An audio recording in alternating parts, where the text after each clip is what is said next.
Fala pessoal, bem-vindos a mais um ToroCast. Tá rolando um ToroCast especial com o nosso amigo Nelson Williams.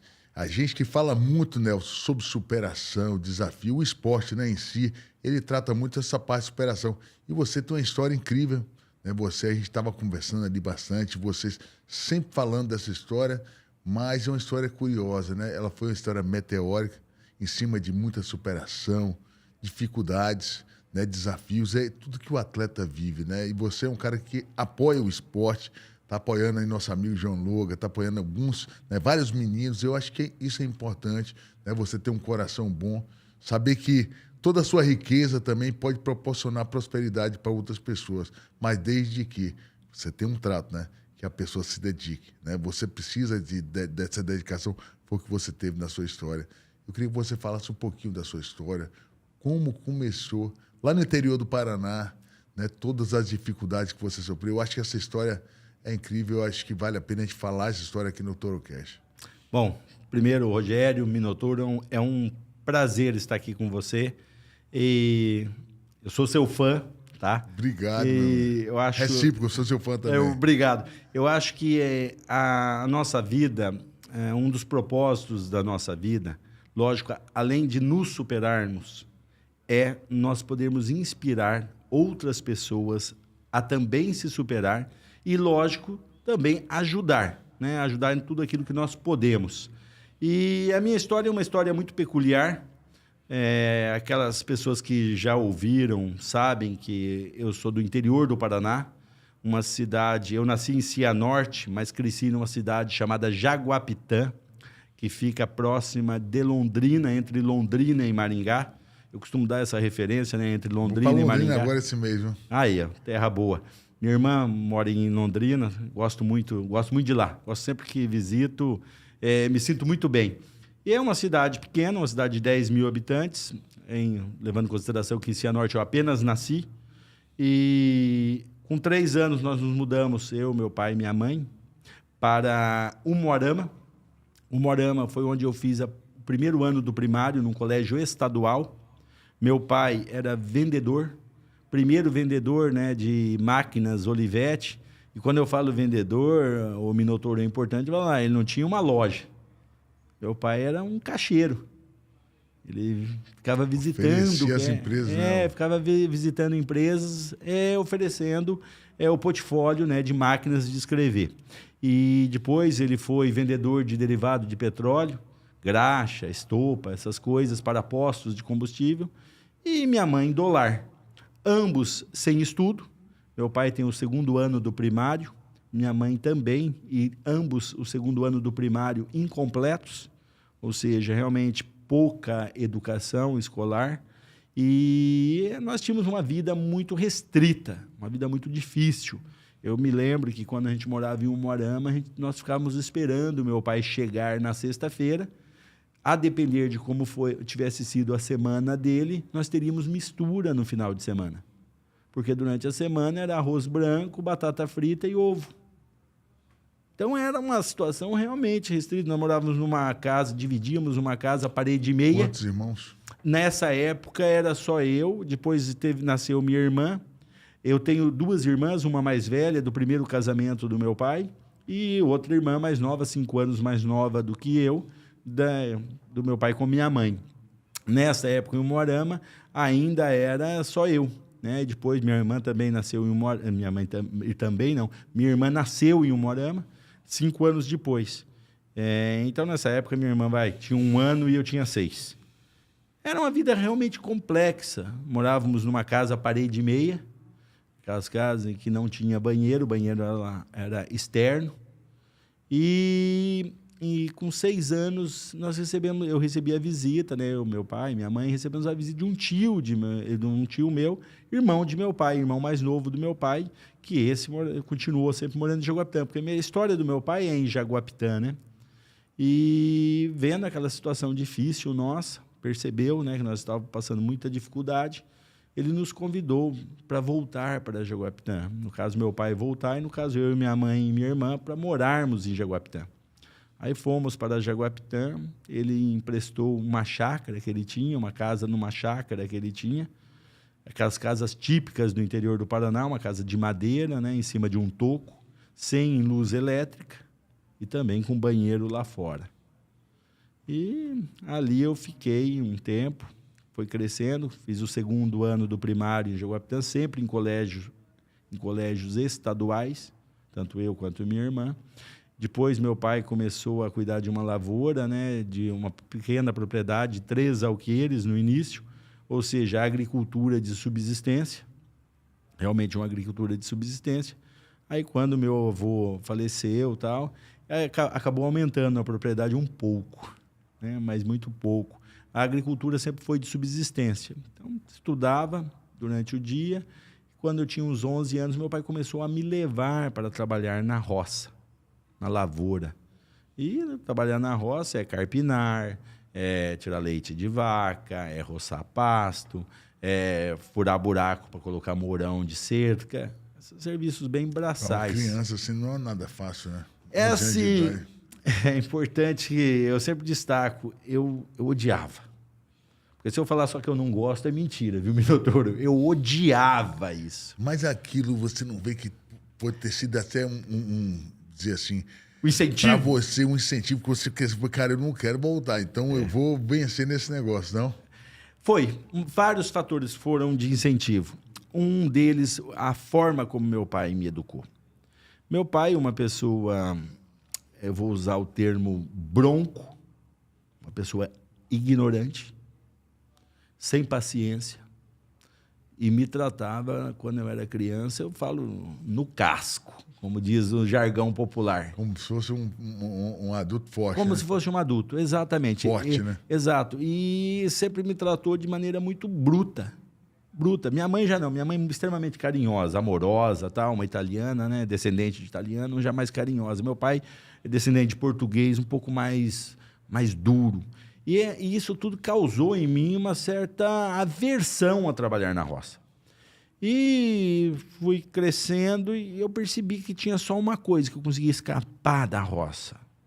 Quando eu falava que eu tinha que estudar, porque teria prova.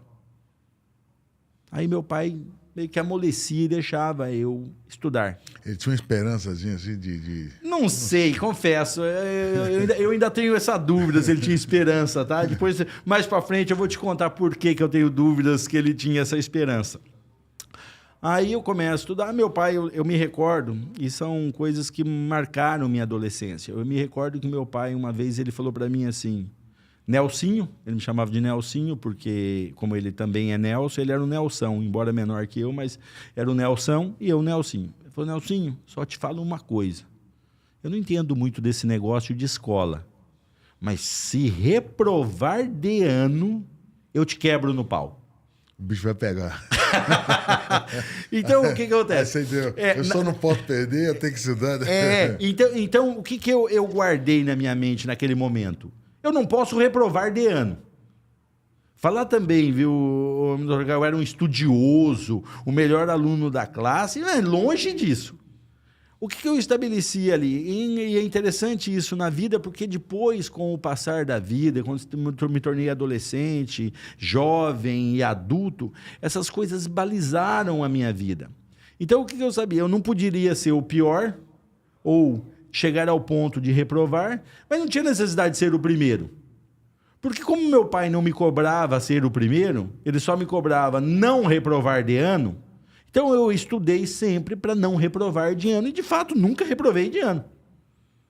Nunca reprovei de ano. Sempre dava o seu melhor ali. Né? Dentro daquele possível. Falar também que dava o melhor, falar para dar o melhor tinha que ter mais afinco, tá? Não tinha tanto afinco, não. Então, nessa época era assim, eu preciso estudar de tal maneira que eu não reprove, que não tenha as consequências prometidas pelo meu pai. Meu pai, eu sabia que por muito menos ele dava um couro, imagina, se acontecesse de reprovar. Nunca reprovou, Nelson? Não, nunca reprovei. Então, fui estudando e tal. Com 17 anos, eu fiz técnico em contabilidade, no colégio Dr. Nilson Ribas, em Jaguapitã, concluí o técnico em contabilidade, e ali ficou uma bifurcação na minha vida. Porque meu pai queria que eu fosse ajudá-lo na roça, ou que eu arrumasse algum outro emprego em Jaguapitã. Eu não gostava de roça. Perspectivas em Jaguapitã, para mim, eram pequenas. Muito pequena a cidade, né? É, uma cidade de 10 mil habitantes. Hoje, 12, talvez hoje, mas na época 10. Agora, é importante eu te contar um fator, no Minotouro, e para aqueles que estão nos assistindo, como pequenas coisas na nossa vida podem fazer uma tremenda diferença lá na frente. Eu tenho cerca de 12 anos e eu cresci nessa chácara. Aí meu tio se mudou da casa, ele comprou uma casa melhor para ele. Meu tio tinha uma condição financeira muito melhor do que a do meu pai, que é a nossa. Meu tio se mudou da casa que ele tinha em Jaguapitã para uma nova casa que ele comprou e ele cedeu esta casa para nós morarmos na cidade. Então depois a gente se muda para a cidade. Tá? Ali eu tinha um vizinho que ele morava com a avó, estudava também comigo no colégio.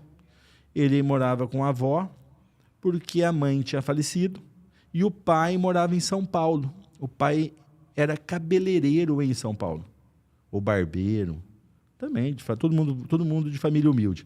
Mas o pai dele era de São Paulo. E o pai dele, esse colega chamava-se, eu não sei se está vivo, nunca mais tive contato, chamava-se Ezequiel. Não sei que fim que deu, mas o pai dele, de tempos em tempos, o visitava em Jaguapitã. E quando o pai o visitava em Jaguapitã, levava uma pilha de gibis, histórias em quadrinho.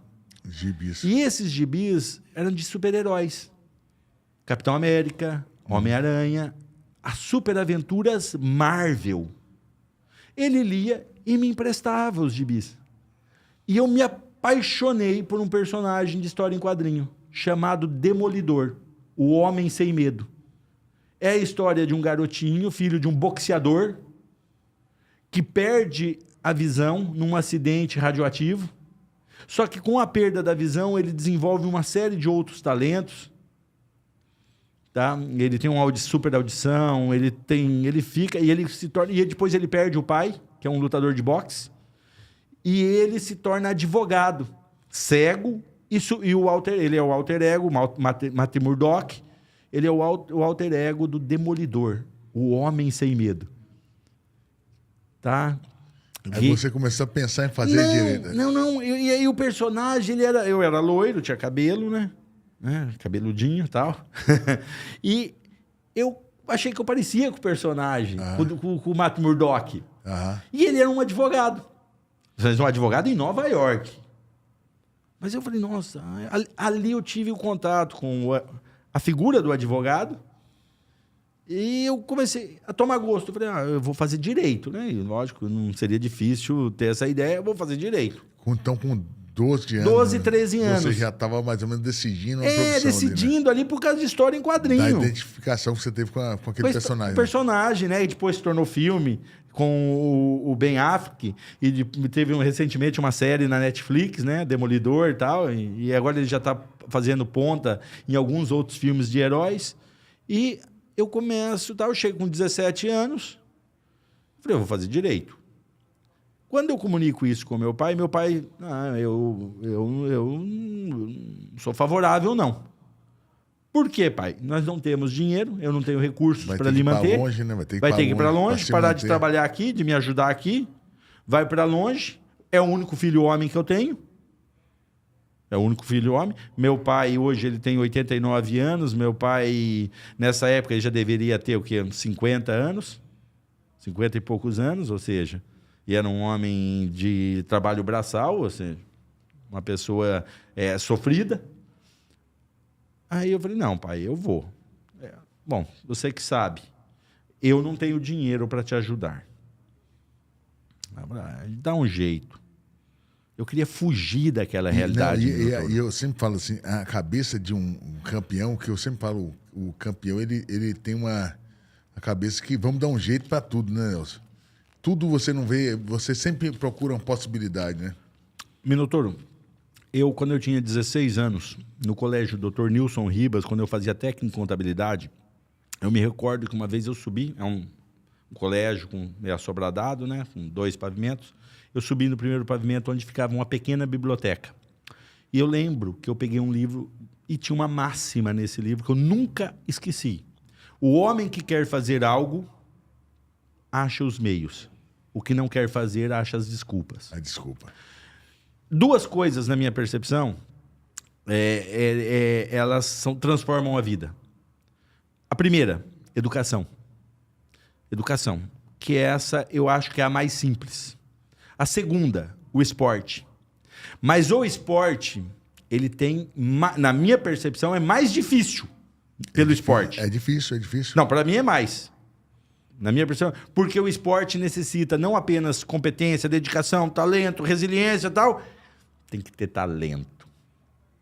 Não dá para não ter um. Tem que ter uma chama divina que te abençoou, te agraciou com um talento. E daquele negócio também você tem que ter um emocional para passar pela frustração. Não, é extremamente. Pelo menos para mim. Talvez se eu falo isso para um atleta, ele fala, não, eu acho que para você, pelo seu caminho, seria mais fácil que pelo meu. Não, direito eu fiz direito, eu vou te contar depois. Eu vi o esporte para mim com uma saída também do negócio mas você, com certeza, teria um excepcional resultado como advogado, como teve e tem como esportista. Então, para mim, são essas duas formas. Eu não era um atleta, eu não pratico nenhum esporte, eu não praticava nenhum esporte. Então, não seria pelo esporte que eu ia escapar daquela situação que eu passava naquele momento. O caminho seria a educação. E se eu não fosse pelo caminho da educação, o que estava ali na minha frente eu já sabia. Eu já sabia o que às vezes mais importante o Minotouro. O dia a dia já estava duro. Já, muito. Minotouro, mais importante às vezes do que você saber o que você quer é você saber o que você não quer. É até mais fácil. Saber o que você não quer para a sua vida é mais fácil que você saber às vezes do que o que você quer. Você tem que saber os dois, né? O que quer, o que não quer. Mas naquele momento eu sabia o que eu não queria. Tá? Eu não quero isso para minha vida. Esta realidade eu não quero. Então, eu tinha um primo, 10 anos mais velho que eu, Silvio Marcos, mora em Jaú. Filho da irmã de meu pai. Jaú já é São Paulo? Jaú, interior de São Paulo. Mas é mais próximo ali do Paraná? Dá 350, 400 quilômetros de Londrina, né? De Jaguapitã. Fica ali na mesma Londrina e Jaguapitã, fica mais ou menos na mesma reta norte do Paraná. Aí, perguntei para ele, eu consigo arrumar emprego, primo, lá no interior? Consegue. Eu teria algum lugar para morar e tal. Ele falou, eu tenho uma edícula no fundo da minha casa, né? É um quarto e banheiro. Se você quiser, você pode ficar lá. Tá bom. Eu vou para Bauru fazer faculdade de Direito. Vou para Bauru fazer faculdade de Direito, estava numa situação complexa. Né? Era faculdade pública ou particular? Não, ela é uma faculdade particular, chama Instituição Toledo de Ensino. Ela é a faculdade mais tradicional do interior de São Paulo. Ela formou grandes quadros e ela competia com as grandes faculdades da capital. E como que se dava essa competição? Pela quantidade de pessoas que se aprovavam em concursos públicos. Bacana. E grandes nomes saíram da Instituição Toledo de Ensino, IT. E ela tinha uma mensalidade, acredito que até hoje deva ser assim, ela tem uma mensalidade relativamente baixa, o Minotouro, em relação a outras faculdades. Proporcionalmente é baixa o valor que se paga de mensalidade. Então é acessível. Um vestibular difícil de se matricular, difícil de fazer a transferência, mas ela tem uma qualidade de ensino muito boa. E era perto de Jaguapitã, proporcionalmente perto de Jaguapitã, 350 quilômetros, Bauru de Jaguapitã, 380, 400 de Jaú. A minha ideia inicial era morar em Bauru, mas eu não conseguia arrumar emprego em Bauru. Meu primo oferece a edícula no fundo da casa dele. O sogro de meu primo, chamado Macaco, o apelido dele é Macaco, Adirso. Então a faculdade é em Bauru e você... Jaú, 50 quilômetros de Bauru, mais para o interior. Itinerário de ônibus de estudante. Aí o meu primo, tendo o sogro, né, o Adirso, que apelido Macaco, ele tinha sido cabo eleitoral do Candão, que era o provedor da Santa Casa de Misericórdia do Jaú. Ele intercede por mim se tinha uma vaga de emprego para mim. E havia uma vaga de emprego para auxiliar de RH. Então, eu vou para Jaú ao invés de ir para Bauru. Me matriculo na faculdade em Bauru e vou morar em Jaú e fico fazendo o itinerário de ônibus de estudante. E moro de graça na edícula do meu primo. Então, teoricamente, o meu salário, piso de auxiliar de escritório, é para pagar a faculdade e a minha subsistência, alimentação e ônibus de estudante. Nada diferente disso. Eu lembro que eu recebi o Vale Transporte, o Minotouro, e eu vendia o Vale Transporte para fazer mais dinheiro. E se eu precisasse usar o ônibus, eu pagava daí, né? Então eu recebia, já vendia para o meu próprio primo, às vezes que ele precisava dar para funcionário dele. Ele tinha uma loja de pedras, né? Ardósia, essas coisas, pedras de material de construção. Então eu fico ali.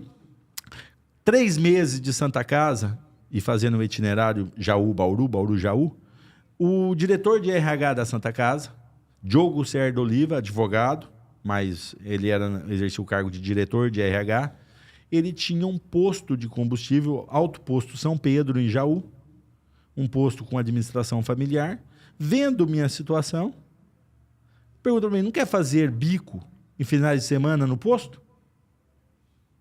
É tipo, eu te pago R$100 a diária. Na hora eu aceitei. Isso também é importante. Para compor você, né? Mas é importante destacar, sabe, Minotouro, é você não ter preguiça. Poder dizer, pô, passei a semana toda dentro do ônibus, tô cansado. Eu quero dormir, descansar, ou vou, sei lá. Vou estudar. Vou ler, estudar. Não. Então, não, mas na hora eu abracei. Então, aí, sábado e domingo, posto de gasolina, durante a semana Santa Casa, à noite faculdade, chegava às 11, 11h30. Essa era a minha rotina. Chegava às 11h30 da noite. Da noite. Essa era a minha rotina. Essa rotina durou cerca de 1 ano e meio, Minotouro. Aí, logo ali na faculdade, você acaba fazendo amizade, né, com os colegas de faculdade.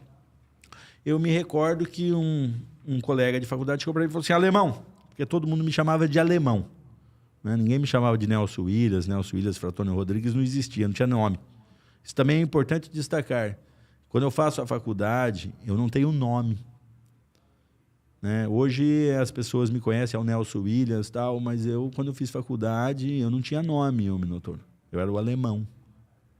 As pessoas não me reconheciam pelo nome, era só o alemão. Numa cidade tradicional, numa profissão tradicional. Muito tradicional, você sabe. Então, o que acontece? Eu ouço desse colega, olha, o alemão, nós moramos em 5, numa casa. O aluguel é tipo R$600. E é isso mesmo, gente. Era 100 e poucos para cada um. Para cada um. Né? Hoje, atualizando isso, seria uma casa de um aluguel de R$1.000, R$1.200. A casa realmente era muito ruim. O negócio era só chegar a dormir. Mas eu precisava só de um lugar para dormir. Era só precisar de um lugar para dormir, né? E nós moramos em 5, tá indo embora, tá fazendo uma vaga. Eu abracei. Peço demissão na Santa Casa. Posto de gasolina não era funcionário, e vou para Bauru. Na esperança que eu iria arrumar um emprego eu estando em Bauru. Falei, eu estando em Bauru, eu saio lutar, vou pegar bico em posto de gasolina, alguma coisa eu arrumo. Lê do engano, Minotouro, lê do engano. Foi difícil lá em Bauru, né? Chego lá, ninguém me conhece, também não conheço... Porque a maioria das pessoas que fazem faculdade é tudo jovem. A maioria é jovem, né? E é difícil você arrumar emprego através desse pessoal. Eu começo a procurar emprego, bater canela, bater perna para lá e para cá e não arrumo emprego. Passado uns 2 meses, a pouca poupança que eu tinha... Já foi. Eu falei, meu Deus do céu, vou ter que voltar para Jaguapitã. Enfiar a viola no saco, a viola que nem tinha... E voltar para Jaguapitã. Aquilo me moendo. Minotouro, mas me moendo. Na época da faculdade, um desses colegas, médico, fazendo a 2ª graduação. Colegas lá da IT, da faculdade de Bauru. Um dos colegas. Ele devia ter uns 40 anos. Sei lá. Médico. Uma pessoa fantástica, com um dom artístico, uma pessoa diferenciada, desapegado de dinheiro, uma pessoa diferenciada, médico, inteligente, Dr. Antônio Sebastião Urias Cabreira. De uma família muito especial. Os irmãos, eu lembro que ele tinha um irmão que era velejador. Não, realmente diferenciado. Pessoal diferenciado. Bacana. Aí, ele sabendo da minha situação, ele era médico do trabalho em algumas empresas em Bauru. Ele me indicou. Pra fazer aquele negócio, aquele exame, né? Pra você fazer. Admissional, demissional. E ele pegou e me indicou para uma construtora, chamada Construtora Apoema. Aí, naquela última semana, o Minotouro, que os recursos iam acabar todos. A última semana, que os recursos iam acabar todos. Já na última Você já contagem... estava assim, já fazendo as suas orações. Fazendo as orações, me recordo. Estou eu sentado, deitado no sofá da sala, já desanimado, quando alguém bate na porta. Da casinha simples. Eu abro aquelas casas que tem uma janelinha no meio da porta, assim, eu abro a janelinha, a hora que eu olho, um negro, de terno, advogado com a boca torta, assim. Oi, tudo bem?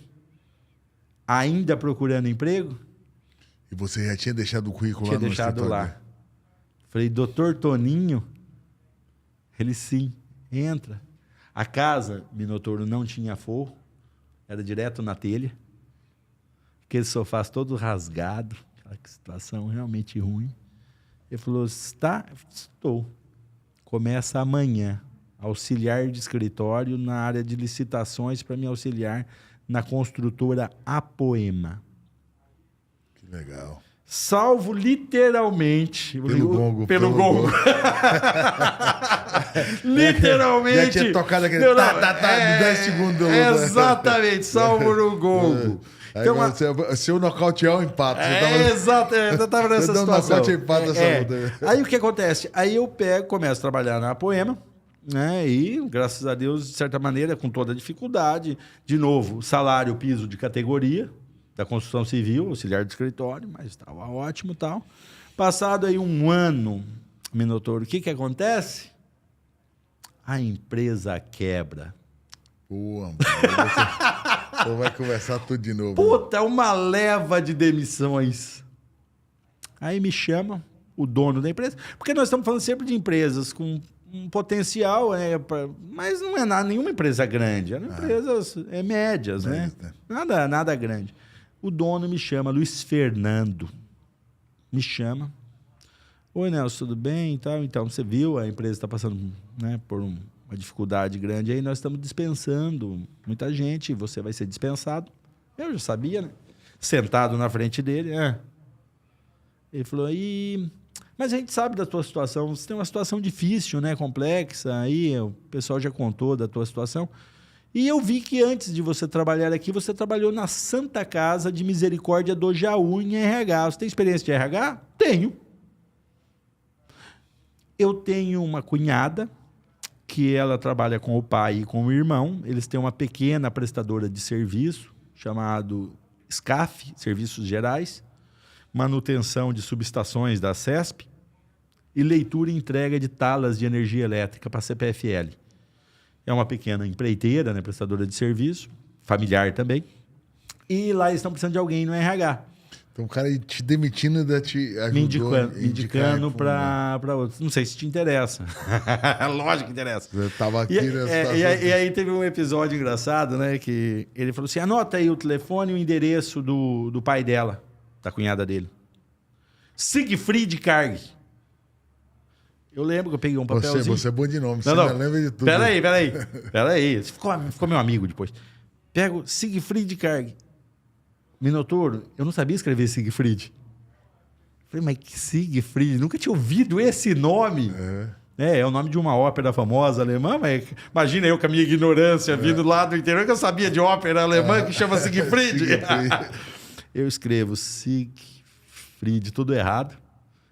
Só o endereço eu anotei certo. E botou e foi lá. Aí estou eu lá, fiz uma entrevista, um alemão, já de, acredito eu, com 60 e poucos anos, um alemãozão. Fiz a entrevista. E qual era meu apelido na faculdade, ô Minotouro? Alemão. o alemão gostou de mim. Se Alemão se né? identificou. Tanto é que esse fato é engraçado, que depois, com a nossa relação, ele acabou me contratando. Com a nossa relação, ele olhava muito para mim assim, eu viajei com ele, empreendedor, uma pessoa carismática, inteligente, pragmática, um professor. Ele olhava às vezes para mim e falava assim: Minotouro, que pena que você não é alemão. Seu Siegfried. Nossa, que pena, porque pro seu Siegfried eu sou Rodrigues, né? Nelson Rodrigues, que é o meu pai é Rodrigues. Aí eu peguei e ali eu concluí a faculdade. Eu concluí a faculdade. Termino a faculdade a duras penas, a RH, e aí eu fazia serviços gerais no RH, juntamente com outros colegas, eu era auxiliar de escritório. E a simpatia da filha dele, que era essa advogada, né, a Kate Karg, o Siegfried Karg Filho, o FID, né, muito carinhosos comigo e tal. Mas foi realmente uma empresa familiar. E eu fiquei naquele seio daquela empresa familiar quando termino a faculdade. Termino a faculdade, 4 anos, hoje direito é 5, né? Hoje direito Na é minha 5, época era 4. Era 4. Termino a faculdade. Se eu não me engano, é 90 e poucos, não foi? Foi Acho que foi 94. Foi mais. Acho que foi 94, mas eu entrei em 90. Eu entrei na 97, ali foi... Então é isso. Aqui assim, tem alguns fatos que são muito interessantes, sabe, o Minotouro. Eu concluo a faculdade, né? E nessa época, pouco eu visitava Jaguapitã. Eu muito pouco visitava meu pai e minha mãe. Sabe, eu tinha uma certa reserva em visitar. E aí eu vou falar assim, a pobreza ela é complicada. O pobre e aqueles que nos ouvem, que nos assistem, que passa por isso, sabe o que é, e aqueles que já passaram, sabe. O pobre, ele é humilhado. Muitas vezes ele nem é humilhado, mas a situação desmotiva ele. Ele passa por muitas dificuldades. E eu passei isso na minha adolescência, sabe? Passei isso na minha infância. E eu não visitava meu pai na época da faculdade, minha mãe. Evitava ao máximo fazer visitas a Jaguapitã. Quando eu concluo a faculdade, eu falei, mas agora eu sou um vitorioso. Agora eu vou visitar Jaguapitã. Me formei, vou voltar. Fui lá visitar meu pai e minha mãe e os amigos que lá estavam, a família. O que eu escuto, Minotouro? Nossa, mas bacharel de direito não quer dizer nada. Está assim de bacharéis no país. Não quer dizer nada. Quero ver passar na OAB. Rapaz, eu voltei. Te desafiou, né? Emputecido. Me desafiou, né? Voltei para Bauru. Fui lá no seu Siegfried. Siegfried, eu preciso tirar férias. Normalmente eu vendia as férias. Pobre é assim, né? Quem tirar férias? Eu vendia minhas férias. Na hora, né? Eu preciso tirar férias. 30 dias de férias. 30 dias? 30 dias de férias eu preciso, Siegfried. Eu vou estudar para a OAB. Eu estudei em 30 dias, Minotouro. O que eu não estudei é a faculdade inteira para prestar o exame da ordem. Prestei o exame da ordem e passei. O primeiro exame eu passei. Isso mais ou menos em que ano? 94. Prestei o exame e passei. Em 1994, eu tinha 23 anos. Eu sou de 71. Novo. Passei. Agora eu vou voltar para Jaguapitã. E voltei para Jaguapitã, Minotouro. Com a OAB. Para morar lá? Não, visitar os parentes. Os amigos, a família. Orgulhoso, né? O que eu escuto? O que eu escuto, Minotouro? Tá assim de advogado passando fome. Não quer dizer nada. A época boa da advocacia já passou. Sempre vai achar para criticar, né, cara? É impressionante. Não é, Minotouro, é importante esse testemunho que eu falo assim, para vocês entenderem, óbvio que machuca. Às vezes você vai entender aquela dor no peito, na boca do estômago, sabe? Óbvio que machuca. Mas o que é importante, qual é a mensagem que é importante ficar? Não deixe isso destruir os seus sonhos ou quem você é. Te abater, né? Te abater. Dói. Falar que você não liga é mentira. Você liga assim, nós somos pessoas, nós somos seres sociáveis, Minotauro. Ah, não, você não deve ligar para a opinião dos outros. É mentira que você não liga para a opinião dos outros. Você precisa de validação, você Óbvio que você precisa. Você não é um indivíduo sozinho. Você precisa da validação da sua esposa, do seu namorado, da sua namorada, da sua mãe, do seu pai, da sociedade. É mentira que nós não buscamos reconhecimento da sociedade que nós vivemos. Lógico que nós buscamos. Eu não sou sozinho. Óbvio que quando as pessoas nos humilham, nos ofendem, óbvio que dói. Ah, não dói, não ligo. Como não liga? Só se você tiver algum problema que você não liga. Uma pessoa normal liga. Uma pessoa que tem brio, que tem vergonha, liga. 4 anos daquela batalha toda. Estudo, presta exame da ordem, passa exame da ordem. Não quer dizer nada. E lembrem, eu andava de ônibus circular. Eu era o cara, eu continuava o mesmo cara que vendia o passe, o vale transporte para complementar a renda e deixava para pagar só quando precisasse mesmo usar ônibus, andava de circular ou a pé. Aí eu tirei a OAB, fui para Jaguapitã, um balde de água fria, voltei para Bauru, né, meio com o rabo no meio das pernas. Cheguei pro seu Siegfried. Seu Siegfried, agora eu sou advogado. Eu queria ver se mudava o meu cargo da empresa. Eu preciso melhorar agora a situação. O cargo, o salário, né? Não dá mais para ser auxiliar de escritório. Agora tem OAB. E nessa época, Minotauro, em 1994, audiências trabalhistas, porque a lei da OAB, do Estatuto da Ordem, é de 94. Até 94, você podia fazer audiências trabalhistas e não precisava necessariamente ser advogados. Então, nesse período, até 94, eu fazia para a empresa Siegfried Carga, SCAF Serviços Gerais, muitas vezes esse papel, como se advogado fosse. Tá? E 94 em diante que é necessário ser advogado para fazer audiências na Justiça do Trabalho representando o cliente. Aí eu falo com o seu Siegfried, né? Fui lá, com um jeito com o alemão. O alemão olha para mim, o Minotauro. Nelson, a nossa empresa é uma empresa familiar. É pequeno. Aqui, a minha filha já é advogada. Não comportam 2 advogados. Não, seu Siegfried, não. Eu vou pedir demissão. Você não tinha nada e já estava... Tinha nada.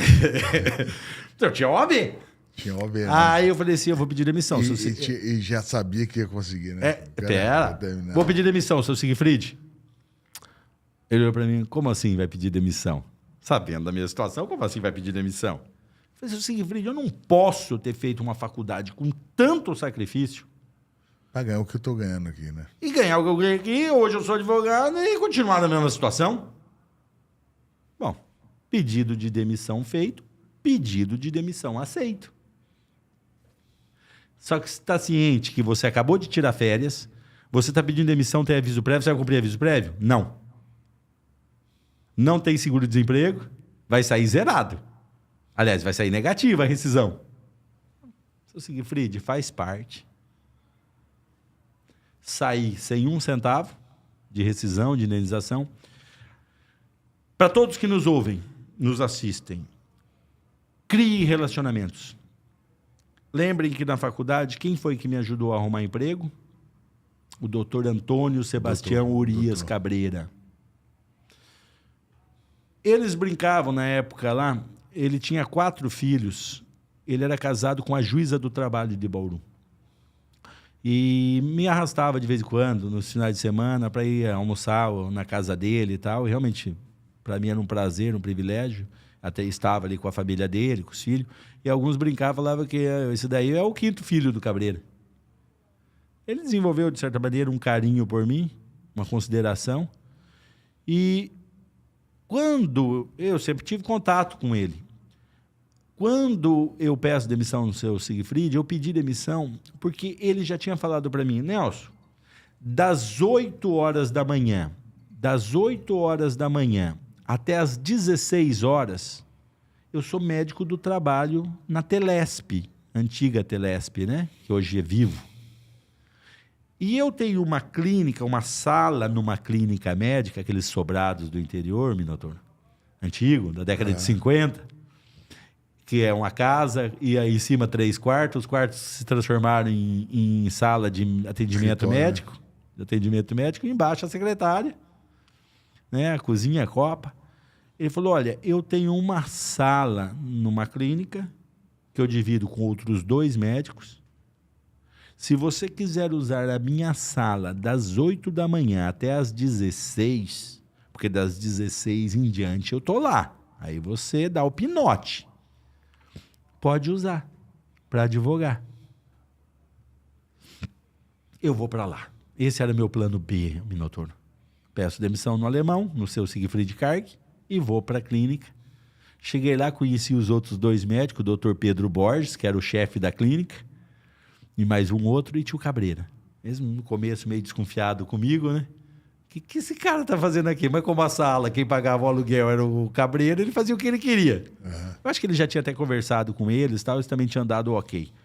Então eu começo lá a advogar. Quantos anos mais ou menos, Nelson? Eu tinha 23, 1994.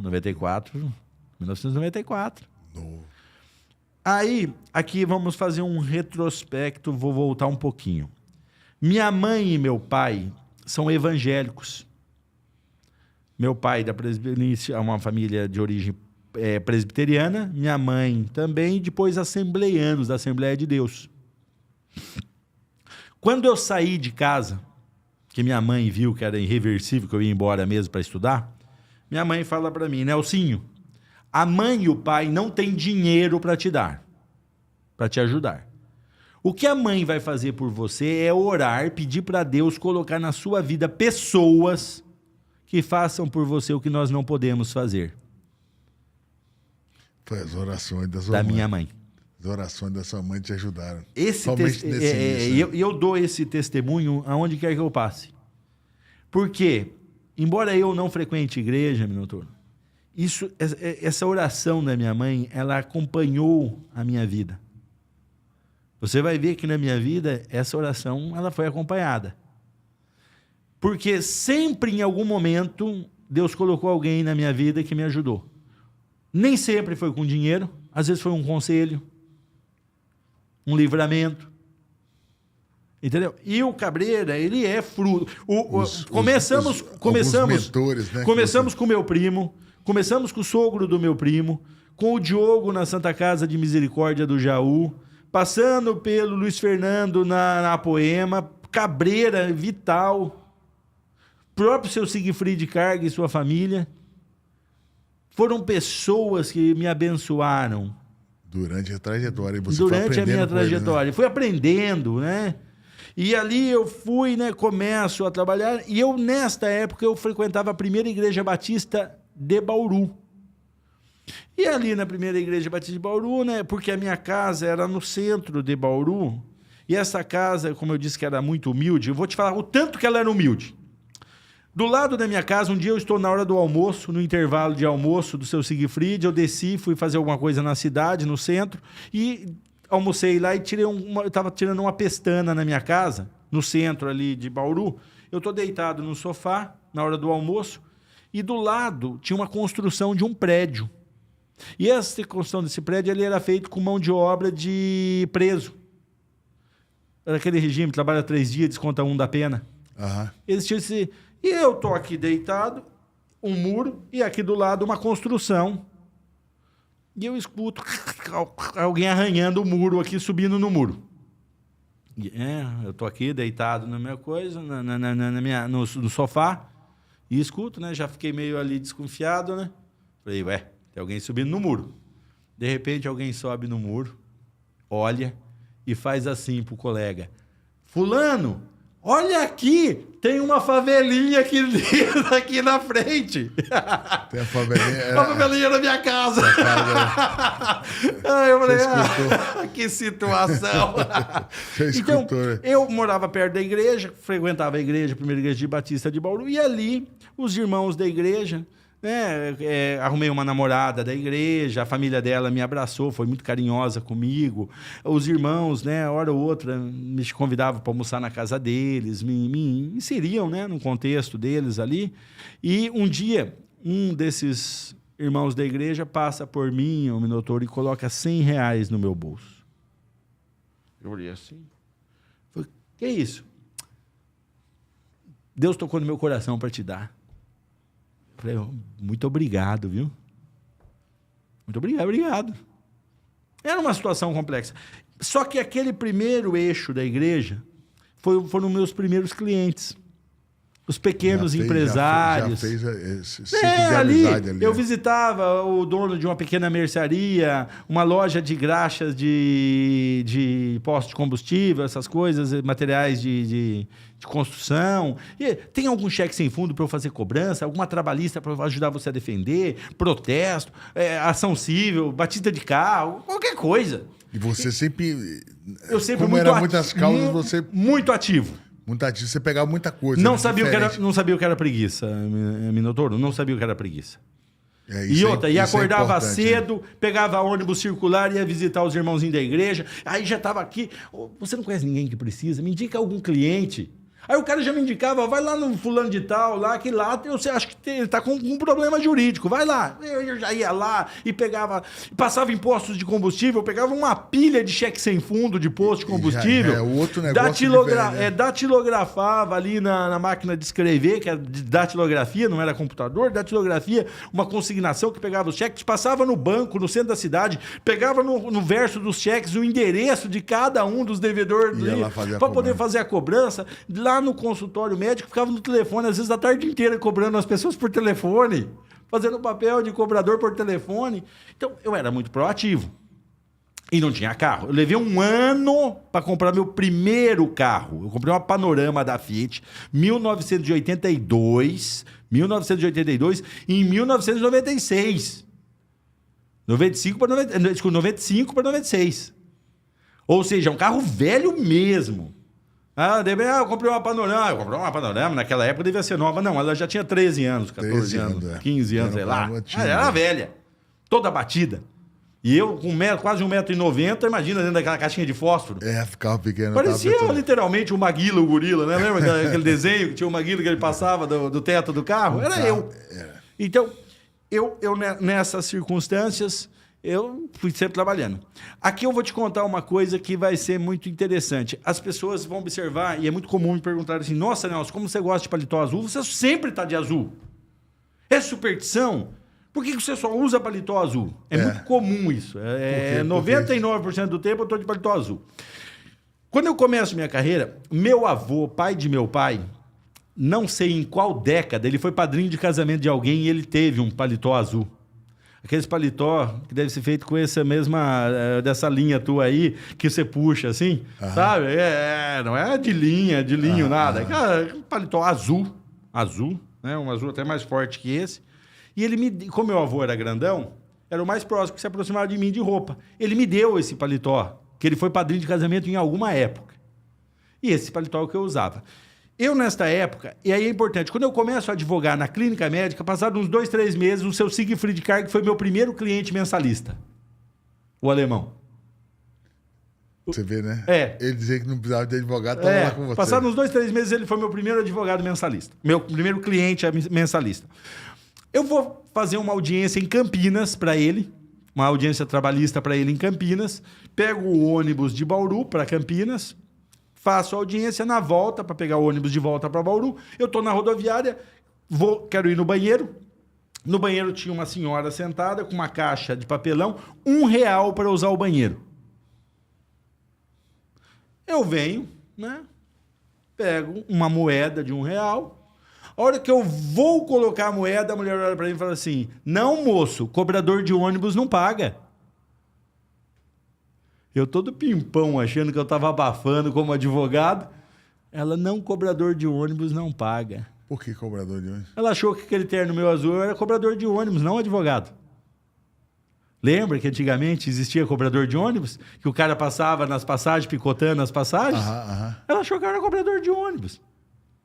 Eu guardei a moeda, fiquei quietinho, falei, Tá bom, então não vou pagar. Então, esse terno azul, a história do azul que eu tenho com o azul é em virtude dessa história.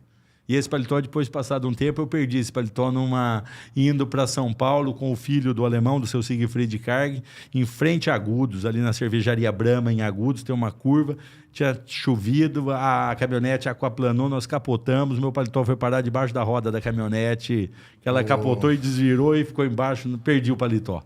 Mas a história do azul é essa. Então, eu começo a advogar primeiro com os irmãos da igreja. Levo um ano para comprar meu primeiro carro. Compro uma Panorama da Fiat todo batido, parcelado em 12 vezes. E começo assim. Na igreja, eu conheci meu primeiro cliente rico. Na igreja, através ali da igreja, que eu conheci o primeiro. Ele teve uma causa aqui em Nova Friburgo. Era uma causa pessoal. Eu não era advogado dele, ele tinha advogado tradicional da cidade de Bauru, mas era uma causa de cunho pessoal. Ele me chama, você sempre fica me falando se eu tiver alguma coisa para eu te passar? Eu tenho. Aí ele me conta.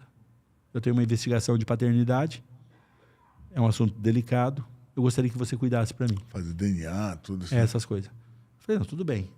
Foi a primeira vez, Minotouro, que eu voei de avião. Foi a primeira vez que eu voei de avião. Eu tinha Panorama, foi a primeira vez que eu voei de avião. Eu já tinha 25 anos. Que ano mais ou menos aí? 96, 95, 96. 96. Aí eu vim para Nova Friburgo. O ano que eu entrei na faculdade de Direito aí. Quando eu vim pro Rio. Cheguei aqui no Rio, o motorista dele me pegou aqui, nós subimos até Nova Friburgo. Me recordo até hoje. Cheguei em Nova Friburgo, fui no endereço da mãe da menina, autora da ação, na porta. Ela abre a porta, vem me atender. Eu falei, tudo bem? Me chamo Nelson Willias, sou advogado do fulano. Podemos conversar? Ela desconfiada. Pode. Posso entrar? Ela falou, pode, entra. Entrei.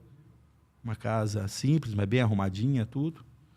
Aí eu falei para ela, a menina está aqui? Ela falou, não, a menina está na escola. Você tem alguma foto dela?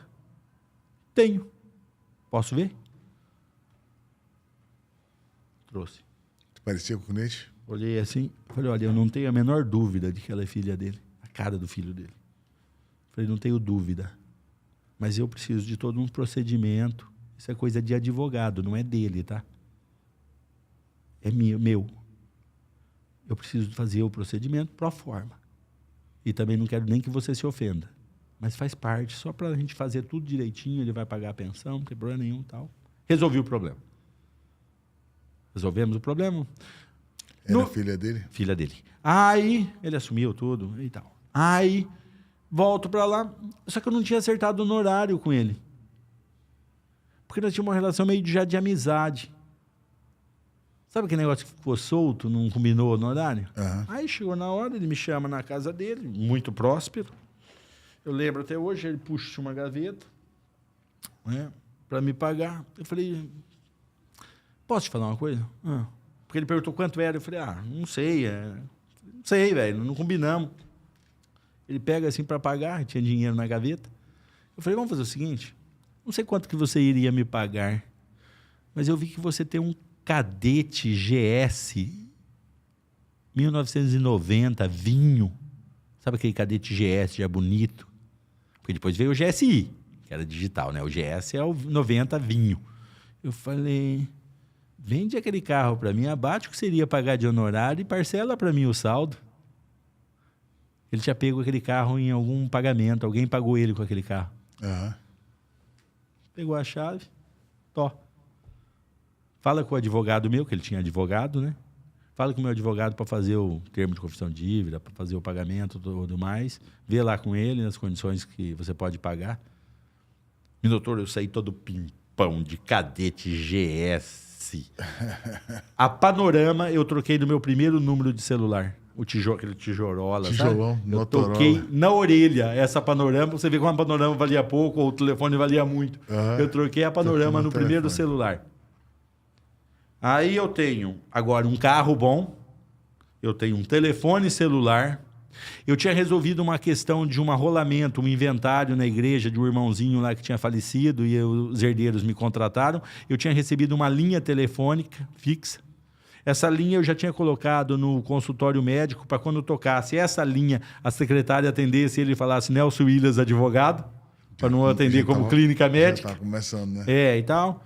E assim eu começo minha carreira, e sempre visitando pessoas, visitando os irmãos da igreja. Aí pegava um cliente aqui, já pedia para me indicar outro, e visitava e fazia. Eu lembro que uma vez eu peguei uns coreanos lá de São Paulo, através de uma filha de um coreano que era da igreja nossa lá de Bauru.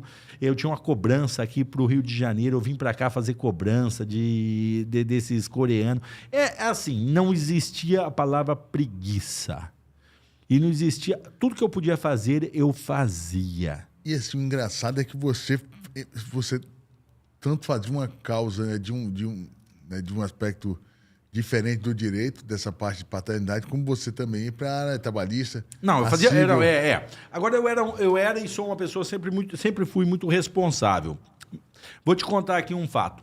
Você estudava, né? E foi bom para você que você começou a aprender. Você aprendia com o que você fazia. E tem outra. Vou dar um exemplo. Quando eu começo a advogar, nunca trabalhei com nenhum advogado na área jurídica. Nunca fiz estágio. Começo a advogar lá na clínica médica. Quando eu fazia a petição, eu ia num irmão da igreja chamado Zé Maria Estevão, que faleceu há pouco tempo. Ele era procurador da Unesp. Eu ia no irmão da igreja falando, Zé, dá uma olhada se essa petição está certa. Aí ele pegava a petição, já experiente, um mais advogado. Experiência, né? Corrigi isso. Tá aqui. E agora? Agora tá certo. Eu nunca tive problema, Minotauro, isso também é uma coisa importante, de pedir ajuda. Eu nunca tive esse negócio de... Eu costumo dizer... E aqui vai ficar uma dica que eu falo. Pobre não pode ter ego. Pobre tem necessidade. Eu não tinha ego. Você não tinha... Eu tinha necessidade, Minotauro. De fazer. Eu precisava resolver. Você precisava fazer. Então, você não pode dizer, agora eu sou advogado, se eu pedir ajuda vai parecer que eu não sei. Não existe isso. Eu precisava de resultado. Você queria ser um solucionador de problemas e um mitigador de danos. Esse é o papel do advogado. Qual é o papel de um advogado, Minotauro? Ou resolve o problema, ou diminui o prejuízo. Diminui o prejuízo do cara. Porque às vezes você vai trazer para mim uma causa e eu vou falar para o Minotauro, eu não consigo resolver isso. Mas eu vou... Vamos trabalhar para a segunda etapa? Vamos diminuir o prejuízo? Isso. Entendeu? Então, esse era o meu papel. O cara traz o advogado para isso. Exatamente. Então, sempre fui muito responsável nesse sentido. Nunca peguei coisas que eu não pudesse resolver. No seguinte, e quando eu falo não pudesse resolver, no sentido de prometer algo que não pode resolver, eu sempre e declinei trabalhos também. E agora eu vou te contar um caso. Mas você aprendeu muito com isso, né? Com muita coisa que você pega absurdo. Coisas diferentes. É o clínico geral, né? Você ia, é o clínico geral. Você ia aprendendo, né? E aí, aqui vai a dica de um trabalho que eu declinei. Essa eu declinei. E aqui é uma... Eu começo realmente no início desse jeito que eu estou te falando e comecei a prosperar assim. Comecei já a prosperar. Depois eu mudei dessa clínica médica para o meu primeiro escritório. A secretária desses médicos passou a ser minha secretária. Ela pediu demissão na clínica e foi trabalhar comigo no meu primeiro escritório. Aí eu já tinha uma estagiária lá, uma menina da igreja, competentíssima. Ela era estagiária, mas era uma advogada já. Sabia inteligentíssimo, fazia tudo, tal. Depois prestou o exame da ordem, veio a ser minha primeira advogada no escritório. Depois já veio outro estagiário. Então, daí eu comecei a construir uma estrutura jurídica, né? Um escritório de advocacia propriamente dito. Estou sentado na frente do alemão do seu Siegfried Karg. Já com escritório, estou relativamente bem. Né? Considerando o início. Esse início difícil, estou relativamente bem, ainda em Bauru.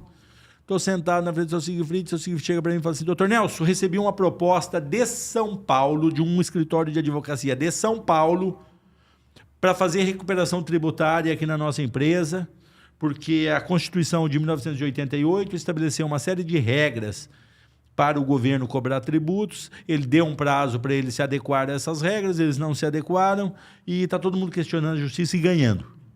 Você faz esse trabalho? Porque... a proposta é do escritório de São Paulo. Você faz? Você é nosso advogado, nosso mensalista. Eu falei, seu Siegfried, tributário eu não faço. Eu não tenho conhecimento para fazer tributário. E é difícil. Não, é complexo. É complexo. Não faço. Eu faço civil, trabalhista, outras áreas, tá? Mas administrativo eu fazia, né? Mas isso eu não faço. Penal, esse eu faço. Agora esse daí eu não faço. Tá bom. Vamos passar para o escritório de São Paulo. Ok, seu Siegfried. Seu Siegfried me pagava cerca de R$3.000 por mês, Minotouro, de mensalista. Uns R$3.000 por mês, para eu dar assessoria para ele. Passa uns 2, 3 meses, estou sentado na frente do velho. Vem a financeiro dele, passa aqui do lado dele para ele assinar os cheques. E a hora que ele está assinando, ele está aqui. Ah, falou São Paulo. Ele, deu uma pescoçada, né? 50 mil, Minotouro. Aí eu falei para ele, seu Siegfried, esse cheque é do pessoal de São Paulo? Os advogados? Ele falou, é. Seu Siegfried, eles cobraram 50 mil? E você não... Ganhava 3 por mês. E você ganhou. O alemão olha para mim... Você negou, né? Neguei. O alemão olha para mim e fala assim, não, é 6 de 50. Você, opa, é tributário. Minotouro, eu me senti um idiota de ter perdido aquela oportunidade. E, ao mesmo tempo, eu sabia que não tinha capacidade de fazer. Falei, meu Deus do céu, me passa essa oportunidade, eu sou muito besta. Por que eu não estudei isso? Por que eu te falo isso? Porque, na época da faculdade, eu tinha um colega de faculdade chamado Ageu Libonati. E ele era especialista em quê? Papa em direito tributário e direito constitucional, e ele vivia falando para mim, alemão, estuda tributário e constitucional. Aí eu não vou não sei o quê, para mim é grego, eu não vou estudar isso, é muito complexo e tal. É melhor eu ser clínico geral do que isso, eu estudo tributário. Para fazer o quê com tributário? Eu não sei, não tenho cliente, eu não tenho familiaridade com a família, com a matéria, né? Tá bom. Saí de lá, Minotouro, da frente do seu Siegfried, parei numa livraria em Bauru chamada Jalovi, comprei tudo que eu pude de direito constitucional, direito tributário. Na outra semana fui para São Paulo, me inscrevi no IBET para fazer especialização em direito tributário. Pedi para minha, que até então era estagiária, depois foi a primeira advogada do escritório, doutora Juliana, vai em São Paulo e tira a cópia de todas as ações que eles fizeram para o alemão, para o seu Siegfried. Quero conhecer isso tudo. Comecei, me inscrevi no IBET. Aí eu cheguei, pensei bem, falei, meu Deus, até eu terminar isso daqui, vai demorar, me familiarizar com a matéria. O boi já foi embora com a corda, como dizem no interior. Esse cavalo já passou encilhado. Você diz o quê? Dessa ação, né? Da teses, né? Daquele momento. Porque realmente o momento, a década de 90, ela era muito próspera, o Minotouro, de recuperação tributária. Por causa da Constituição de 88. Estava começando a mudar muita coisa. Não, estava assim, é um absurdo, fervilhando. Falei, quer saber de uma coisa? Vou atrás do Ageu. Fui na casa do Ageu. O Ageu é? Libonati, o colega de faculdade que falava que eu tinha que fazer tributário e constitucional. Aham. Paro na frente da casa dele e... Sai ele, 1,93 m, cabelo armado desse tamanho, de bermuda e camiseta. Era umas, sei lá, 10, 11 da manhã. Oi, Ageu, tudo bem? Tudo, tudo. Assim, ele fala bem expressivo. Ô, alemão, tudo bem? Tudo. Entra. Entrei e contei para ele o que aconteceu. Eu te falei, alemão. Eu te falei, alemão, sempre te falei isso. Era pra você ter feito... Ageu, o que você está fazendo? Estou estudando para concurso. Quer vir trabalhar comigo? Não, quero não, estou estudando. Imagina, vou estudar. Quero ser juiz, promotor, procurador. Estou prestando concurso público. Meu irmão já passou para procurador da República e eu preciso passar também. Não, Ageu, vem trabalhar comigo, cara. Pô, você conhece tudo, direito constitucional, direito tributário. Vem trabalhar comigo.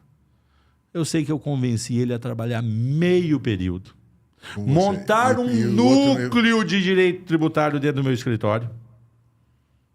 Sem horário. É responsável, ele era e é. Hoje é mestre e doutor em direito tributário, professor da IT, da faculdade que a gente se formou. Ele é uma capacidade. Aí ele foi para o escritório trabalhar meio período, montar um núcleo de direito. Continua estudando ainda? Ele? Sempre, prestando concurso e tal. Aí depois desistiu de concurso e foi ser advogado. Aí veio estudando, cuidando do núcleo lá dentro do escritório. Aí comecei a trabalhar com os clientes que eu já tinha. Eu falei, eu precisava escalonar isso, velho. Eu preciso pôr volume nisso. De quem que eu lembro? Outro colega de faculdade. Adirso de Oliveira Júnior. Adirso com R, meu. Adirso de Oliveira. Filho de quem? Filho do macaco. Adirso, pai, que arrumou um emprego para mim na Santa Casa de Misericórdia do Jaú. Aquele cara lá. Cunhado do meu primo. Caraca. O Adirso se formou, se eu não estiver enganado, 6 meses ou 1 ano primeiro que eu. Ele é mais velho que eu. Passou no primeiro exame da ordem. Uma capacidade. E na época da faculdade ele era vendedor de consórcio. Ele era vendedor. E era bem sucedido, rapaz. Ele tinha um Passat. Fazendo faculdade, ele tinha um Passat. Que na época Passat era um carrão, né? Ele tinha um Passat. E uma namorada dele tinha me encontrado em Bauru e falou assim, o Nelsinho, ela me chama Nelsinho, o Nelsinho, por que você não dá oportunidade pro... Porque eu já estava bem, eu já estava relativamente bem. Ela falou, por que você não dá oportunidade pro Oliveira trabalhar com você? O Adirso, o Júnior. O Júnior está trabalhando de ferreiro com o pai dele. Como assim? Ferreiro, tá bom. E eu paro lá, uma oficina mecânica dessas... bem simples. Uhum. Ferreiro mesmo, tá, ô Minotouro? Bigorna. Marreta. Largou fogo. Direito e... Não é largou direito. Acho que não se encontrou. Ele foi para a Europa uma época, não conseguiu nada lá, foi para os Estados Unidos, não conseguiu nada, voltou, estava trabalhando com o pai. Ajudando o pai. E final de semana, o que ele fazia? Aquelas esculturas, aqueles Don Quixote de solda, sabe? Jeitoso ele. Aí parei o carro lá na frente da oficina do pai dele, saí ele, sem camisa, fortão, assim, com um colete aqueles de solda, de couro, sabe? O cara usa de soldador. De soldador, o cara o cara, peguei na mão, a mão do bicho parecia uma bigorna, uma morsa, forte. Eu falei, ô Junião, tudo bem? Tudo. Contei pra ele. Contei tudo. Contei do alemão, do seu Siegfried, da oportunidade, do direito tributário. Contei que o Ageu estava com a gente, tal, ia trabalhar com a gente e tal. Eu topo. Não tenho terno, eu arrumo. Não tenho carro, eu arrumo. Eu falei, eu queria trabalhar nesses clientes que você conheceu e conhece aqui na região de Jaú. Você conhece bastante gente, você é daqui, você é nascido aqui. E você é um vendedor dos bons. Vamos trabalhar junto. Ele falou, eu só preciso de um tempinho, quero conversar entender as matérias, entender do que nós estamos falando, me atualizar, inteligente. O Ageu está com a gente? Tá com a gente. Beleza. Nosso papel é você trazer cliente, esse pessoal que você já conhece, eu administro tudo, faço visita quando precisar juntamente com você, e o outro lá, o pessoal do escritório da retaguarda. Ou seja, eu vendo, eu e você vendemos, o outro entrega. Eu e você prometemos, o outro cumpre. Então, é mais ou menos nessa linha, né?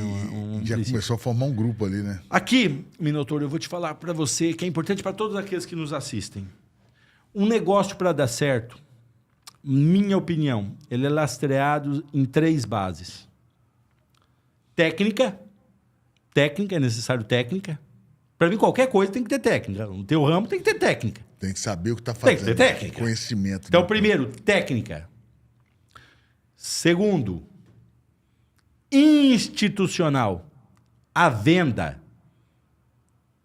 Você tem que vender. Tem que vender. Se não vender, não adianta ou é imagem produto, ou é produto. Você tem que vender. Tem que vender. Porque, veja bem, alguma coisa tem que pagar a conta.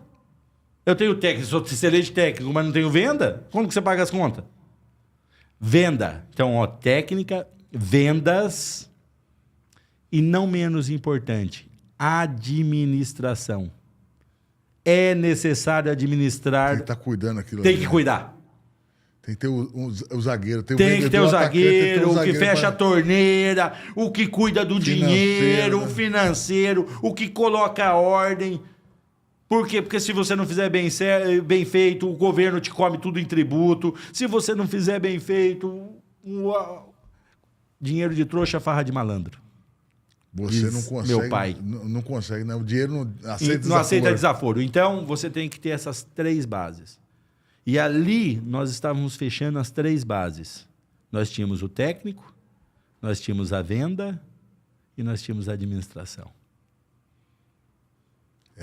Você tinha um grupo já. Grupo. Né? E se você analisar, e todos aqueles que nos assistem, o início meu, quando eu começo, eu sou o técnico, eu sou o comercial, o institucional, que na advocacia não pode falar comercial, né? Eu costumo brincar que é estucanar o termo, né? Comercial não pode porque a advocacia ela não tem fins mercantilistas. Não pode usar, é proibido. Você não pode se vender. Não, né? não pode, usa institucional.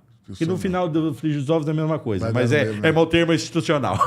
Então vamos lá. Técnica institucional, a relação com o cliente, a captação de clientes, como pegar esse cliente, e a administração. Começo, eu sou os 3. Depois, quando a secretária vai comigo, juntamente com a doutora Juliana, minha primeira advogada, a secretária passou a ser administradora do escritório, a Juliana era técnica, eu era técnico e eu era institucional, ou seja, o tripé de qualquer negócio. Já começou ali, né? Minotouro, quer seja no meu ramo, quer seja no seu, quer seja no qualquer um. 3 bases para um negócio ser bem sucedido: técnica, institucional e administração. Ou planejamento. Se você não tiver, você gasta tudo que você ganhou. E outra coisa que é importante. No administrativo ali, né? 3 características definem o sucesso. Coragem, a primeira das virtudes, a que garante todas as demais. Coragem. Resiliência, a capacidade de se reinventar, de superar as adversidades que a vida lhe traz, aguentar a porrada sem mimimi. Porque nesta vida, ninguém passa. Não passa. Sem dificuldades. Não passa. Sempre, em algum momento, surgem as adversidades, ou seja, você precisa ter resiliência, capacidade. E não menos importante, planejamento. Por planejamento, entenda a administração, um plano A, B, C. Vou fazer tal negócio, esse é o plano A. Se der errado, plano B. E se der errado, plano C, se possível. O planejamento. Então, essa é a base do sucesso. Então, ali eu começo a prosperar. O Oliveira, que começou a trabalhar comigo, passado 2, 3 meses, se tornou sócio. Foi meu primeiro sócio. Em 1º de janeiro... O Oliveira... O Adirso, o Ferreiro. O Ferreiro. O AG eu nunca quis. Porque o sonho dele era concurso. Nunca quis. O Adirso foi meu primeiro sócio. Em 1º de janeiro de 1999, nós fundamos a Nelson Williams Advogados Associados. Nelson Williams e Oliveira Advogados Associados. Quando vamos montar o escritório... Em 99, né? 1999. Está fazendo 25 anos. Em 1990, eu fiz 30 de formado agora, esse ano. Em 1999, quando a gente vai montar Nelson Williams e Oliveira Advogados Associados, eu olho para o Adirso de Oliveira e falo, nós morávamos em Bauru. Nós vamos montar em São Paulo. São Paulo? Eu falei, lógico. As pessoas respeitam muito mais um escritório que tem a matriz em São Paulo. Já pensava grande. E aí né? nós já abrimos a 0002, a filial, em Bauru. Que na verdade era 0001. Fomos lá. Vocês se mudaram para São Paulo depois? Depois eu me mudei. E quando a gente vai abrir em São Paulo, a gente pega uma sala de 40 metros quadrados no Conjunto Nacional, na Avenida Paulista, para ser a referência da matriz. E imediatamente abre 0002 em Bauru, onde realmente era, naquela ocasião, a matriz. Porque a gente já tinha alguns clientes de São Paulo. Por exemplo, o Alcides Franciscato, do Grupo Prata, ele ficava em São Paulo. Nessa época, eu atendia o seu José de la Volpe, do Grupo de la Volpe. Logo, passado um pouquinho de tempo, eu atendi o Emerson Fittipaldi. Então, eu já tinha alguns clientes em São Paulo e era foi crescendo, importante. Clientes bons, né? Já era importante para a gente, né, ter uma referência como São Paulo. E chegava no cartão, matriz São Paulo, filial em Bauru. Eu e Oliveira progredimos muito. Antes dos 30 anos, eu troquei meu primeiro avião no segundo avião. Então, antes dos 30 anos. Então, foi uma carreira que foi progredindo. Em 2001, eu começo a ficar em São Paulo. Em 2002, eu já morava em São Paulo. Mudei com a minha família para São Paulo. O Oliveira ficou em Bauru. Em 2013, eu e o Oliveira, nós separamos a sociedade. Eu fiquei só em São Paulo com a Nelson Williams, advogados associados, já com um grupo... 2013, né? 2003. Com um grupo de profissionais em São Paulo. E em 2004, nós abrimos Rio de Janeiro, aqui. A primeira escritório fora de São Paulo, do Nelson Williams Advogados, foi Rio de Janeiro. Aí abrimos Curitiba, capital do meu estado. Abrimos Fortaleza, Ceará. Então, nós terminamos o ano de 2004 com 4 unidades. Você vê a diferença, né? De 2000 ali para... já 2000. Fui. Aí tinha um sócio, né, naquela ocasião em Fortaleza, um sócio em Curitiba e um sócio aqui no Rio. Aí começamos aqui na Barra. Aqui. Aí eu vinha toda semana para o Rio de Janeiro, tempos em tempos para Fortaleza, tempo em tempo para Curitiba, e vamos correr atrás de clientes, e vamos, gente, contratando profissionais, advogados, montando núcleo e tal. E assim eu fui prosperando até 2008. 2008 nós devíamos ter umas 16 unidades já em capitais. Crescendo vertiginosamente. Uma dúvida aqui, né, Nelson? A gente já trabalhou, assim, né, e já trabalha com um negócio de franquia, de escala, e quando você escala, você tende a ter... perda de qualidade. Perda de qualidade. E aí você, no caso, você tem que... Como você trabalhou com RH, você deve, assim, escolher muito bem os parceiros. Agora, sim, é importante, Minotauro, a tua colocação, porque nós não somos franquia. É filial. Filial. É filial. Você é sócio, você tem sócio. É sócio e é filial. Não é franquia, é filial. Porque lembre, eu tenho que manter um padrão de qualidade, é um serviço, é a mesma identidade visual, é o mesmo espírito, as mesmas regras, os mesmos sistemas, tudo é o mesmo. Só muda as proporções. E muitas vezes, em determinados lugares, por exemplo, no Rio de Janeiro, é mais área regulatória, é um perfil de profissional. Eu tenho em Campo Grande, por exemplo, a área de recuperação de crédito, tem 500 e poucos profissionais em Campo Grande. Em Campo Grande? Área de recuperação de crédito, tudo vai para lá. E o que as outras filiais fazem? Hoje são 52 unidades, 29 da advocacia, né? 28, matriz e mais 28. O que as filiais fazem? No caso de Campo Grande. Campo Grande fica com a parte técnica, as filiais fazem a parte de despachos, ou seja, o apoio. Quem despacha com o juiz, quem faz audiência, é a base, o apoio. Por quê? Porque, é o local, né? Porque o Brasil, ele é um país grande e com culturas diferentes. E lembre, Minotauro, em Roma, você deve viver igual aos romanos. Se você está no Rio, viva que nem os cariocas. Se você está no Acre, que nem os acrianos. Se está no Rio Grande do Sul, que nem os gaúchos. Em Minas, que nem os mineiros. Eu tenho 24 títulos de cidadão. É o reconhecimento da sociedade local que o Nelson não é um estrangeiro. Ele faz parte daqui. Porque eu sempre respeitei que em Roma deve-se viver igual aos romanos. E a sociedade local tem que nos ver como agregadores de valores. É isso. E não tirador de valor. Esses caras vêm lá no Nordeste, esses caras vêm do Sul aqui, pega a nossa riqueza e leva embora. Vem aqui no Norte, tira a riqueza e vai embora. Não. Isso acontece. Nós somos agregadores de... A gente está aqui na sociedade para agregar valor. Eu defendo o estado do Acre, eu defendo o Rio Grande do Sul, eu defendo o Amazonas, o Rio de Janeiro. Recebi, inclusive, ontem o título de cidadão carioca, que muito me honrou. Carioca? Carioca. Então, é importante isso. E eu fui crescendo. 2008, um marco. Por que 2008 um marco? Nós temos 16 unidades em capitais, São Paulo a matriz. 2008, eu me deparo com a maior licitação de terceirização de serviços jurídicos do país. Banco do Brasil. Mas como funcionava esse negócio?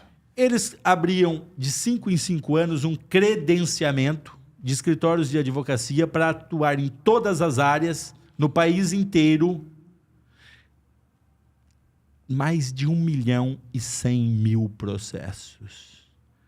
Quase 1 bilhão em honorários advocatícios. Para defender o Banco do O Brasil. banco, nos litígios que ele tinha. Ele tinha, na época, Minotouro, eles tinham 100 e poucos escritórios que o atendia, 160, se eu não estiver enganado. 2008, eu me deparo com esta licitação, ela começa a sair na mídia, né, nas mídias especializadas e tal, e eu vou lá em Brasília, compro o edital da licitação, folheio o edital, um calhamaço desse tamanho, folheio o edital e não posso participar. Por quê? Eu só faço tributário, eu não trabalho para banco, eu não tenho atestado de capacidade técnica. Atestado de capacidade técnica. Tinha que ter. Eu não tenho. Porém, eu nunca havia trabalhado em nenhum escritório de advocacia na minha vida. Eu nunca vi escritórios de advocacia atendendo. Tudo que eu tinha feito até então era na minha visão. Na visão dos meus sócios, que eu já tinha sócios, na visão dos meus pares, que trabalhavam comigo. Eu não tinha trabalhado com ninguém. Eu não sabia como funcionava um outro grande escritório. Escritório grande, né? Eu não sabia. Eu conhecia o meu. Eu não ligava para os outros. Não frequentava a roda de advogados. Minha preocupação era só com o meu escritório, com o crescimento e os problemas do dia a dia, que eram um monte. Então, quando eu me deparo com o edital, Minotouro, eu aprendo, através daquele edital, o que é um escritório full service, como é um escritório, porque era um manual de como deveria ser um escritório full service. Tudo que eu não era. Pela primeira vez... Falou, agora que eu vou crescer agora eu sei como é um escritório. Compro o edital, não participo em 2008, levo o edital como uma bíblia, como um manual. Igualzinho você fez com aquele negócio lá do tributário também, né? É, mesma coisa, como um manual. E de 2008 em diante eu começo a transformar o escritório num escritório full service. Todas as áreas. Eu preciso trabalhar para banco para ter atestado de capacidade técnica em todas as áreas, porque esta licitação voltará em 2013. E a hora que ela voltar, eu vou participar em todo o país, em todas as áreas. 5 anos depois. Porque ela só duraria 5 anos, ela só podia ser prorrogada por 5 anos, em 5 vezes, né? Terminaria em 2013. Minotouro, de 2008 a 2013, eu quase quebrei também, tá? Você se aguentou, né? Porque mudou toda a cultura do escritório. Era outro tipo de prestação de serviço. Outras dificuldades, uma logística, um negócio complexo, absurdo. E eu gastando dinheiro, equilibrando a balança, gastando já o que eu tinha ganho até então. Mas se alguém faz, eu também faço. Não pode ser, gente. Não podemos ser tão incompetentes assim. Em várias fases da sua vida você arriscou, né? Não, a coragem, a primeira das virtudes, é a que garante as demais. Desde aquele primeiro caso do alemão. Do alemão. Até o outro se arriscou nos dois. Dizer, né? Agora eu falei, não precisamos. E se tem alguém que executa, nós também executamos. Fomos buscar no mercado profissionais qualificados, fomos contratando, fomos transformando. Chega em 2013, depois dessa dificuldade toda, a gente estava muito bem já. Posicionado. A dificuldade já tinha passado, já tinha equacionado, já tinha aprendido a trabalhar, tinha mudado o conceito, as características do escritório. A gente vai lá e compra o edital em 2013, participa em todas as áreas, todo o país, ganhamos todas as áreas, todo o país. Do Banco do Brasil, né? Do Banco do Brasil. Quase 1 bilhão em honorários. Final de 2013. Dezembro de 2013. Beleza? Já foi. Você imagina a briga e os inimigos que eu arrumei. Uhum. Eu derrubei mais de 160 escritórios da cadeira. E porque nós não levamos, porque nós não levamos tudo exclusivamente, mas a grande parte do contrato foi nosso. Não foi tudo, porque teve outros colegas que também levaram uma parte boa. Porque o banco cria 2 escritórios por estado. Todas as áreas, 2 escritórios por estado. E muitos escritorinhos participavam só num estado aqui.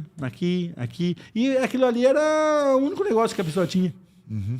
E nós, pela primeira vez, alguém participou em todas as áreas, todos os estados. Ganhou todas as áreas, todos os estados. Compartilhei com alguns. Mas sempre os outros que ganhavam, eles ganhavam uma fração menor que a minha. E quase 1 bilhão de honorários para 5 anos.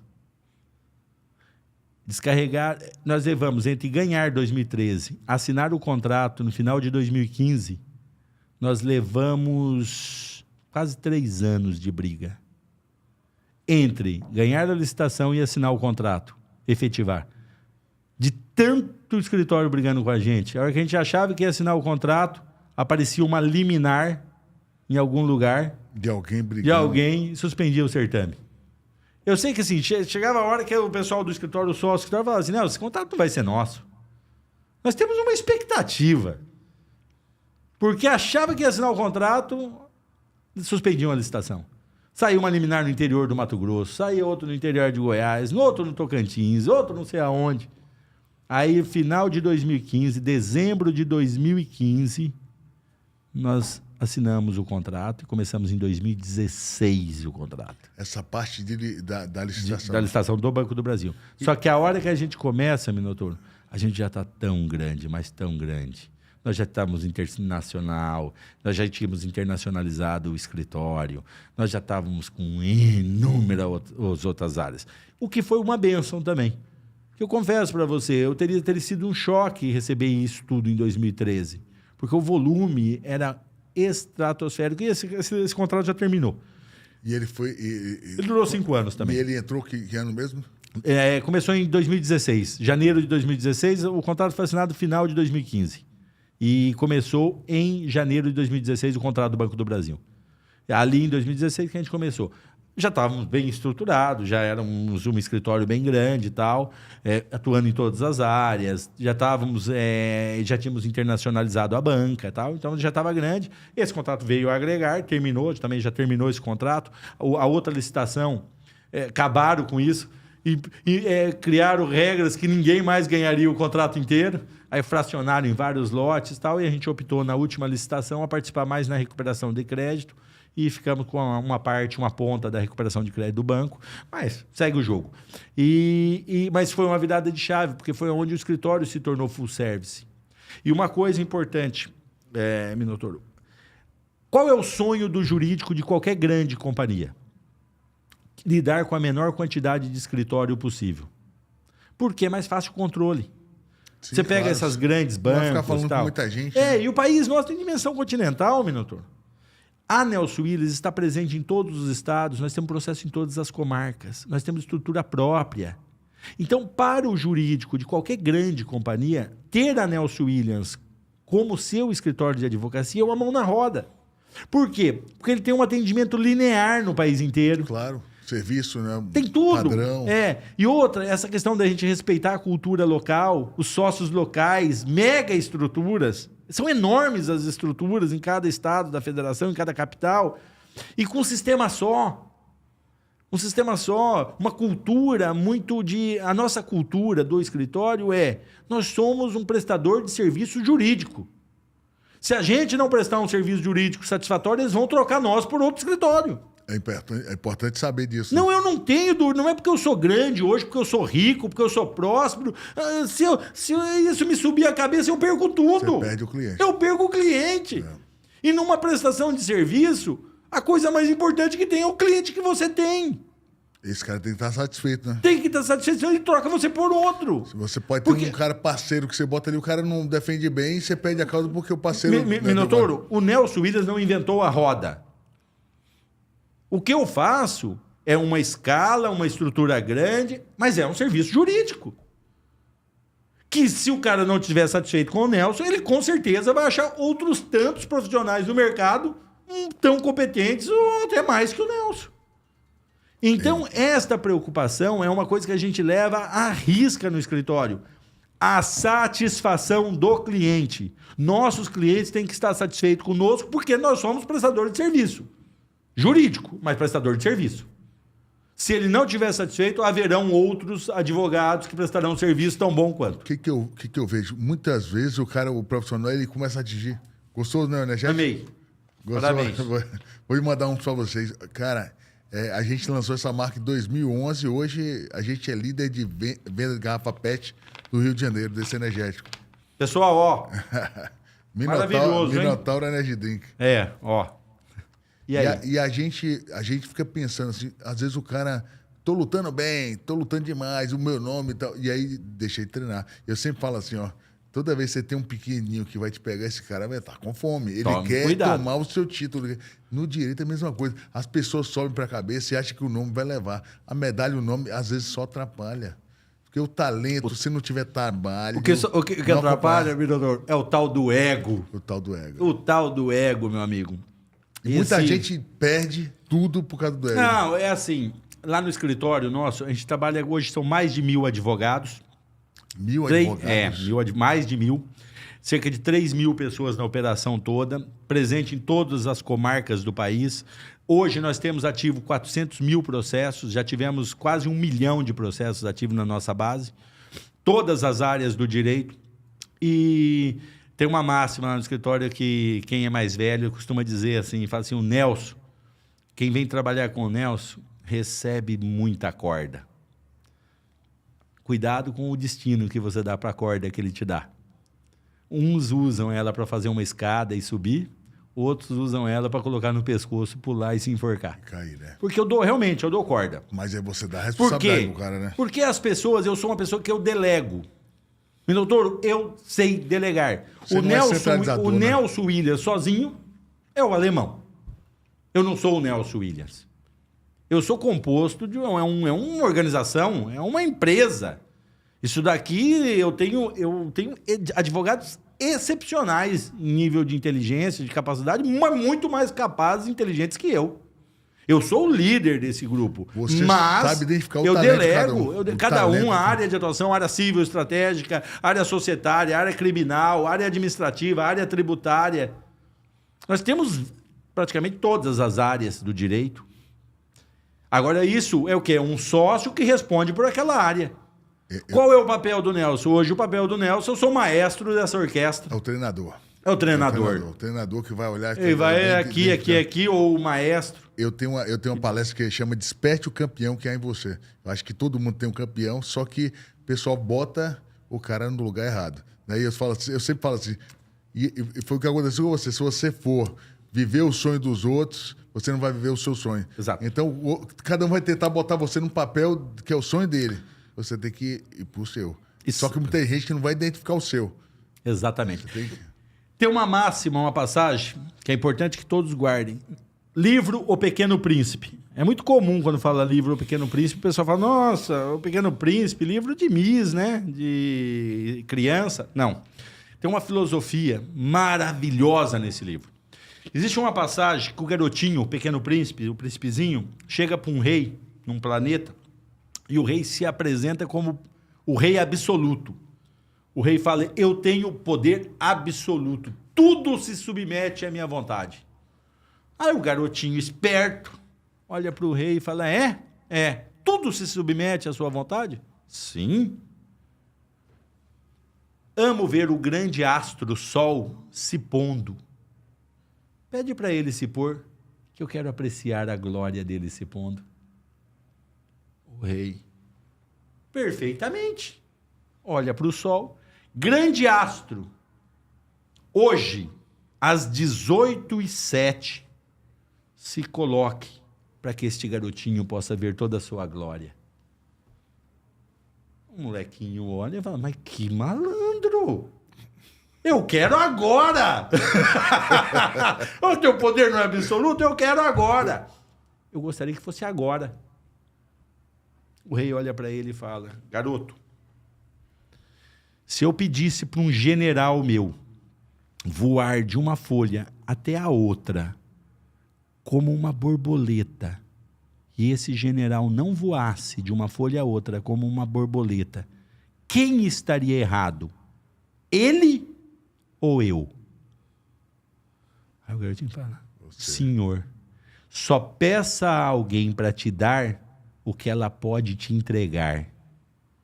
Não exija mais das pessoas do que elas podem te entregar. Esta é a sabedoria dessa passagem.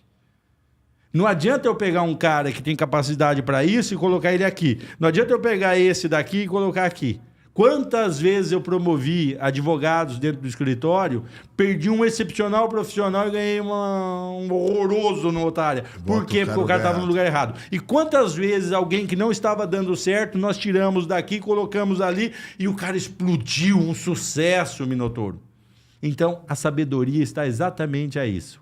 A você colocar, no papel meu, no papel como líder do escritório, é colocar as pessoas, ou ter pessoas do meu lado que me ombrei nesta missão, de colocar cada um aonde ela pode ser maximizada. Tanto é que fala assim, Nelson, qual é a sua maior virtude como líder?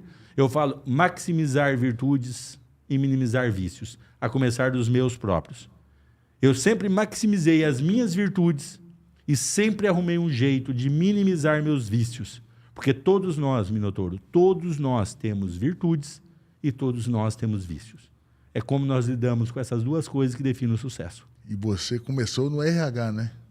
No RH você... Não, comecei na roça, né? Não, mas digo, lá no primeiro emprego. No RH você começou... Foi de RH. De alguma coisa, identificar essa coisa do talento, começar a ver o negócio do talento. Né? Eu acho que isso aí. Quando você fala do maximizar virtudes, é você buscar o que o cara tem de melhor. Né? E minimizar vícios. Todos nós temos. Eu preciso identificar, a começar por mim mesmo e passando para a minha equipe. O que cada um pode dar de melhor?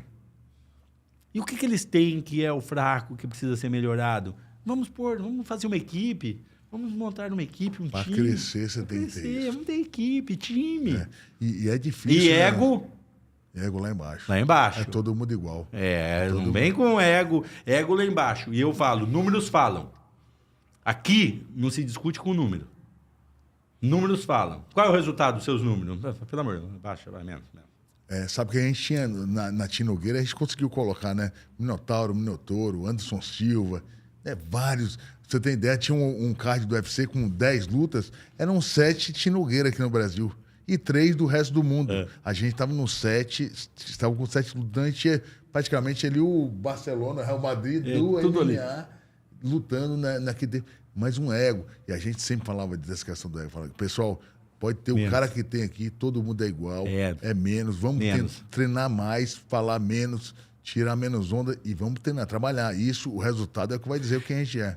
Minotouro, tinha época no nosso escritório que a gente tem uma mesa de reuniões de diretoria, uma mesa enorme, com 20, 30, chegamos a ter 40 sócios. Imagina, você aluga espaço em hotéis, né, para fazer convenção e aquela mesona assim, em forma de ferradura, né, ou de U, e aquele monte de gente. Às vezes eu brincava assim, para cada cadeira tem que pôr uma do lado, né? Uma é do diretor, do sócio diretor, outra para o ego dele. Então, essa é a maior dificuldade que a gente tem, e todos nós, e eu procuro também me policiar, que também não estou isento disso, é policiar o ego. É uma grande dificuldade, né? Tanto do atleta como... Somente quando o cara atinge o local. E assim, sabe, o Minotouro, o sucesso, ele é complexo. O sucesso, as vitórias, eles ensinam menos que as derrotas. As vitórias ensinam menos. Porque muitas vezes na vitória nós não fazemos uma autoanálise. Entendeu? As vitórias, elas ensinam menos que as derrotas. Porque quando você é derrotado, você se quebranta e você procura saber onde foi que você errou, o que você precisa melhorar. Só tem vitória, só tem vitória, só tem vitória, vitória. Chega uma hora, eu sou muito bom. Os outros não são, eu sou muito bom. Às vezes até pode ser. Porque o que é soberba e o que é humildade? Soberba é mentira, humildade é verdade. Se realmente você é bom, nunca perdeu, é um lutador, nunca perdeu, não sabe o que é derrota. Realmente você é muito bom, não tem como dizer que não. Os números falam. Agora, se não for verdade, você se posiciona como um cara que nunca perdeu ou que seja imbatível, pode ser soberba. Tem que tomar muito cuidado. Nelson, infelizmente a gente vai... Eu tenho até um projeto muito bacana que a gente tem, que chama Esporte para Além das Fronteiras. A gente também lidar com essa parte, né, de venda para governo. A gente faz essa... Além das fronteiras, um novo conceito de educação física chegou para movimentar sua escola. A gente tem um trabalho que a gente faz com escolas públicas, a gente coloca esporte nas escolas públicas, trabalho muito bacana. Hoje é o primeiro material de educação física completo, desde o primeiro ano até o terceiro ano do ensino médio. E a gente faz, né, uma luta, né? Eu vejo muito dessa história sua quando a gente vai lutar para poder conseguir fazer as licitações, as vendas, e tudo começa depois no meio. Mesma coisa, você ganhou, achou que ganhou, daqui a pouco o negócio vai virar daqui 4 anos, você tem que ter paciência, muita resiliência.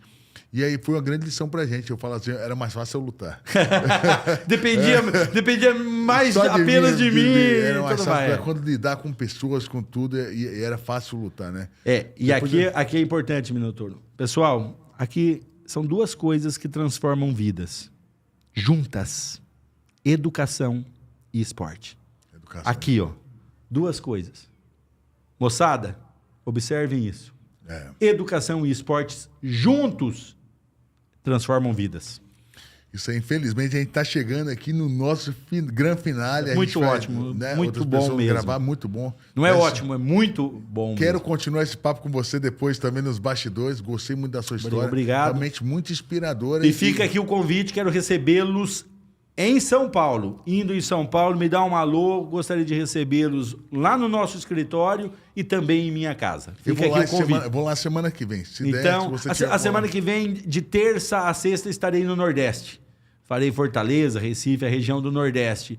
Mas eu gostaria que você não tirasse isso do teu radar. Quero recebê-lo tanto no nosso escritório quanto em minha casa. Vou lá. Obrigado, viu? Um abraço, meu amigo. Um abraço, muito obrigado, pessoal. Valeu, pessoal. Encerrando aqui mais um ToroCast com o Nelson William, né? Patrocínio e promoção aqui. Minotauro Energy Drink e Bet7K, casa de apostas que mais cresce no Brasil.